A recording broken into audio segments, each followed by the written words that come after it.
حي على الفلاح.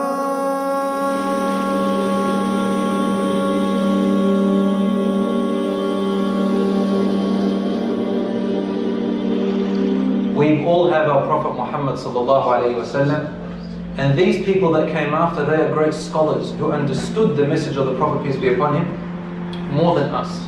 And what they did was, they elaborated on it and they explained it to us, and they became the greatest role models. So the only one, as Imam Shafi'i rahmatullahi alayhi, he said once when he was in Mecca doing his Hajj, and then he went to Medina, he passed by the grave of the Prophet sallallahu alayhi wasallam and said, everyone's statements can be argued, and everyone's statements can be rejected, proven to be wrong.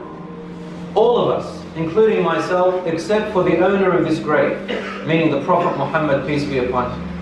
Our Prophet ﷺ said in an authentic hadith, he said, the prophets never left behind them property and wealth for inheritance. What they did leave behind that others inherited of them was knowledge. Knowledge is endless. Knowledge is beautiful. Knowledge is light. The four Imams, even though they differed in some opinions of branches of the religion, we're talking about where to place your hand, we're talking about what breaks your wudu in minute detail.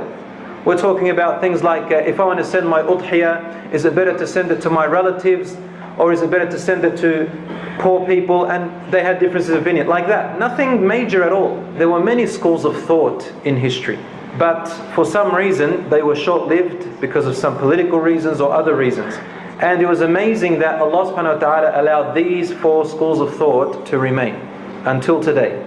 When you think of Imam Abu Hanifa and Nouman ibn Thabit, you think of the loving man.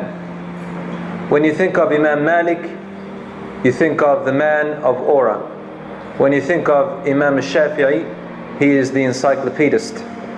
He had knowledge in all areas.